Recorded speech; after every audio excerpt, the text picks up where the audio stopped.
Members of the American Postal Workers Union handle more than 165 billion letters and packages a year. That's about 34 million pounds of mail every day.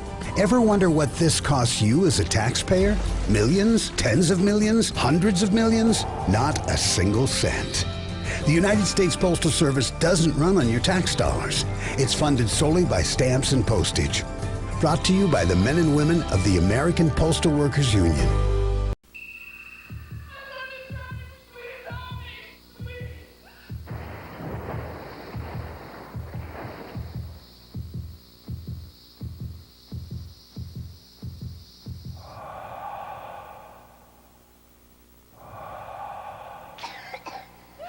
This is just one of the many parts you can play as a young Red Cross volunteer. Volunteer and play your part. Hi, I'm Kelly Eubanks. I'm from Unite Against the War on Women, Arkansas, and you are watching Fayetteville Public Access Television.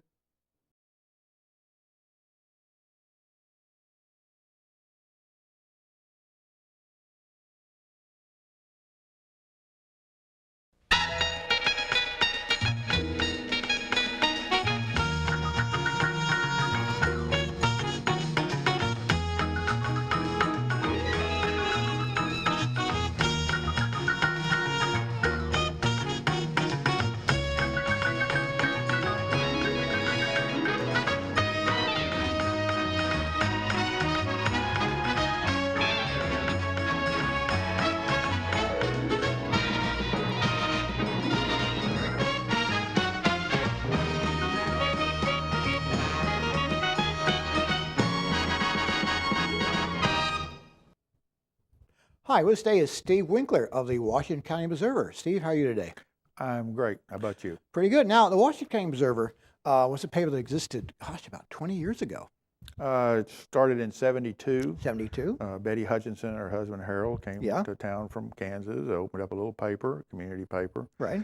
They were with it for 2 or 3 years and sold it, and it went through a series of owners. Right. And then in 99, they closed their door. Right. And then it was dormant for 10 years, and me and a lady named Susan McCarthy was an old friend of mine. Right. And we opened it back up in February of 2010. 2010. Mm-hmm. So, what was it like? What brought you to reopen the newspaper? What brought you to open up a newspaper in West Fork, Arkansas? Well, that's where I was. Yeah. Well, yeah. I never went to journalism school. Yeah. I don't consider myself a journalist. My academic field is sociology, which now they would call it, I'm interested in public sociology. Right. And I've done other things, been a businessman and a real estate guy, and a developer, and I taught some at the university and this sort of thing. So I moved to West Fork, and I noticed that there was no way to communicate in the town. There were 2 bulletin boards. One at the library, where you could put the notice up, and one at the bank. And that was it, right? And there was no. People might as well use 2 tin cans and a string. Yeah, it was close to that. There was no in the city hall. There was no bulletin board. There was no way to find out even who. Really? None at City Hall? Right.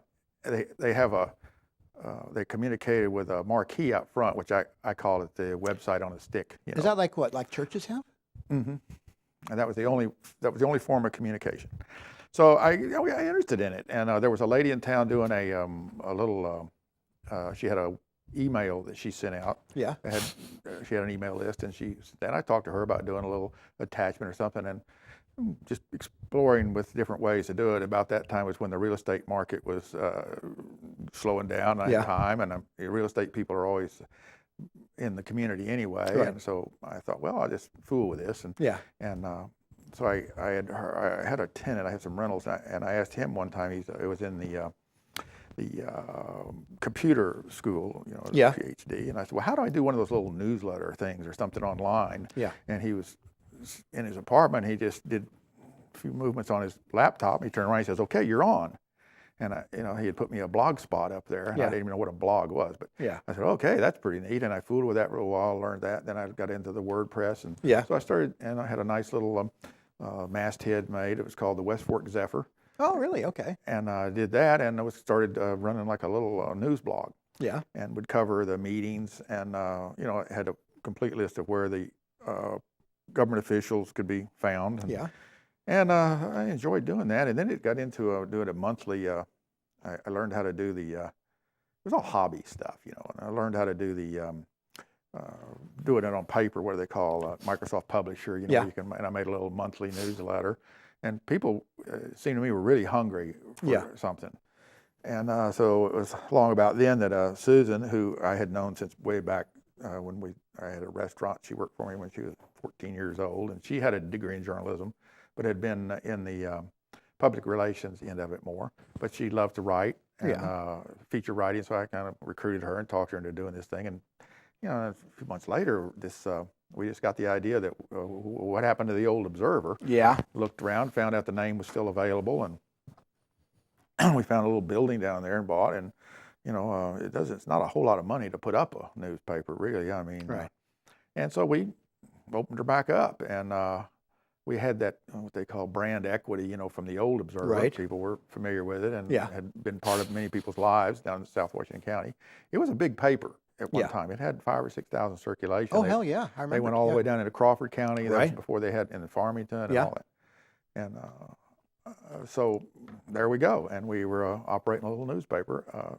Neither one of us had a background in newspapers. Yeah. And we managed to hire a designer, and she didn't really know, but she's real good. But she was in school at the community college up Right. there, and had taken the course, and so well, off we go. And we put out I was real proud of the paper. It was a very good looking paper, covered the community real well written, well put together, and but it was a tremendous amount of work, tremendous. And Susan, for me, my kids are out, but her kids were still at home, and it just got to be too much. Yeah. So she left the management part. She's still a part owner, but left Yeah. the management. And I got my son, recruited him. He's a journalist, was working in D.C. to come help me for a few months. Oh, wow. Okay. But as the things went on, it's just the cost, the effort, Right. everything of putting print out, it was just got to be overwhelming. And we changed around. We went to a tabloid side, Yeah. and we went to every other week Right. frequency. And then finally we said, well, we can't do it. We had always had a web presence, Right. but it was more or less just Yeah. to be there. And so Right. then we redesigned that and cranked that up. Yeah. And that's where we are now. And now we've started this, just last week, we started an e-newsletter. Okay. And people can, send in their email address. So they're asking for it, comes in, and it's a real nice product. We get it, we redo it, got a Yeah. template and everything like that. But everything in there can be linked to our website Okay. and other places. And so the convenience of that is nice in that they don't have to go to the website and search around for what they want, although we Right. invite that too. But it's coming into their home as if they see a story they want to go to, then it takes them to the website. There you go. Yeah. I mean, a lot of newspapers have that. Mhm. So. So that's what we're doing, but we're still in business. We're still covering politics and features, and we have the public service announcements. We have the obituaries. We have all that, but we're just not printing. Was kind of sad though when you had the last issue of the print. Oh copy yeah, in it your is. hands. It is sad. The printing has its own thing to it and everything Yeah. like that. And a lot of the printing, the reason we did it was that our area down there is not well served at all by broadband. And Right. many people have dial-up. And many people, we have a lot of Yeah. older readers that don't use it. So having a newspaper was a thing in a way, kind of so that they wouldn't be out Right. of the loop, Yeah. And but they can't. We just couldn't. The cost of doing it, and of course the ads. Anybody's been in the newspaper business knows. Oh God. The I know. number one thing is the ad sales. I've That's been involved with like 4 newspapers that have died. Mhm. So yeah. and it's very hard to find. So it's hard work, and you have good like sales of any kind, but selling media, you're Yeah. trying to sell blue sky there, So it just we're scaling back, but I think the product online, I'm beginning to convince myself. For a long time I convinced myself that print was the thing to go. Yeah. now I'm going the other way. I'm thinking, oh yeah, well I think it is digital. But it's interesting thing about West Fork that when you read And there's something you refer to. You talk about something called the big city paper. Yeah, well, when we started the paper down there, we realized as we go, we kind of learned it ourselves, and we realized that we were the only paper in Washington County that wasn't owned by the Big City Daily. Right. And they have a whole stable of them, even the ones that they think are alternative papers and such. Oh, yes. They're owned by, and when we went in, the White River Valley News, which was published out of Elkins, was a part of their group. Right. And they covered a little bit every once in a while, but mostly they grabbed a few little advertisers. There's not very many. Well, when we started up, their advertising went to us and all, and their subscribers. So that was the first one they sold. So I always felt pretty good about, they had to sell one. They sold it to the Madison County Record, which then tried to sell it, but then absorbed that into their paper. But the Big City paper, is the only other. I didn't think of them as competition myself. I mean, they're a daily. We're a non-daily. Right. And but I'll tell you, when we first started, I tell this story. I thought that we would be. I thought we would be local heroes. Right. And here we are. It's the middle of you pick up the newspaper, and the newspapers all over the country are just dropping like flies, Yes. and it's all just catastrophe. So here we are. We guts and get down there, and the old entrepreneurial spirit, and we open up this little newspaper. I thought it was kind of a community story. Oh, yes. I kind of waited for them to come calling and knock on my door. Well, they didn't. They didn't, and they didn't, and they still didn't. And I said, well, what's going on here? And so one day I was up on the square, and I just walked into the TV station, and I pitched my story. I said, you guys are missing a story down here. Yeah. I told them a couple of angles they could use, I think they used the, brave entrepreneur angle.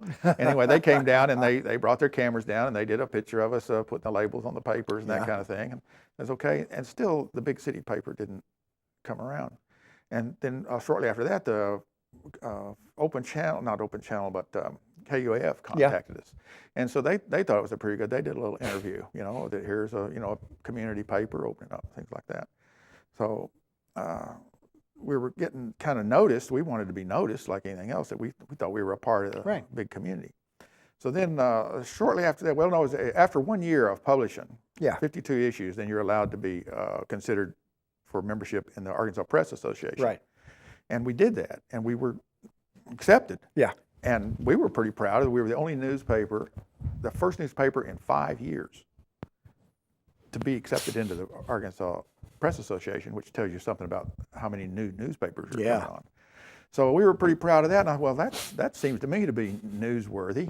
And it's quite an accomplishment. Quite an accomplishment. Yeah. But the Big City paper didn't see that. So a little while after that, then we sponsor a political debate between Justin Harris and Hunton. What's his first name? Anyway. Jerry Hunton? From Prairie Grove was running against Justin And I know his name, and look, here I am. I look stupid on camera. Anyway, we sponsored, and much effort on our part. We arranged for the community center, and there's a lot involved with that. We arranged for that, and the Big City paper came down, and they covered the story. Yeah. But in the story, they never mentioned our name. If we had been the League of Women Voters, I guess they would have mentioned that. But here it is, a little community newspaper. I thought it was kind of like a man bites dog story. Here's something different. Here's I'll tell you something. Once this show, and it was the first time I'd ever been done, this show did a live mayoral debate back in 1992. And the Times came and covered the story, and they got everything right, but they never mentioned the name of the show.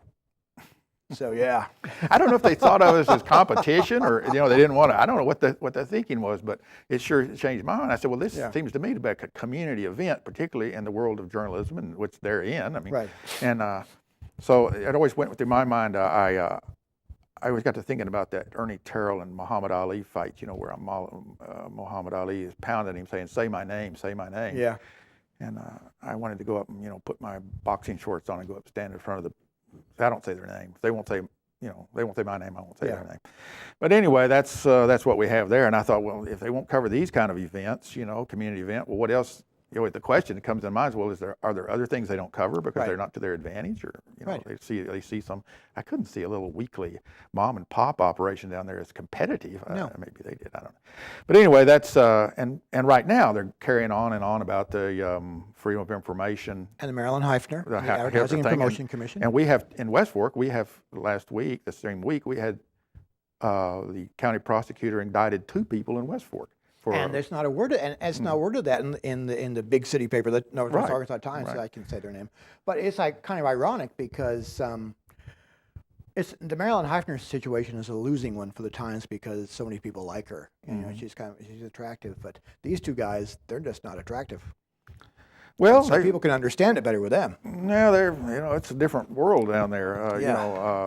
Fayetteville, I don't think has a culture of secrecy. I mean, you run across an isolated case, some official didn't produce what he was Right. asked to, but my feeling is that there's not a systemic, let's keep it all secret and close government. That here just in seems part of the Fayetteville. process in West Fork.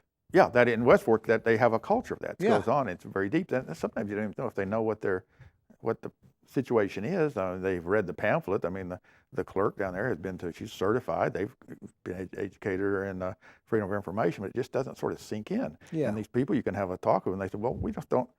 It's as though I've written editorials on this, but over and over the expression is, well, we've always done it that way. Yeah. We've always done it that way. And I say, well, yeah, you have always done it that way. But if you look on the list of everything that makes a good community, you're on the bottom. Yeah. So maybe you should think you should do it a different way. And then, I run into the, I'm just running the community down, and, Yeah. I don't know. Yeah. You're in Fayetteville. They used to call these people Ginners. Ginners. Yeah, Yeah. that's right. And I guess you've talked about the Good Old Boy Network in West Fork. Mm-hmm. Well, it's I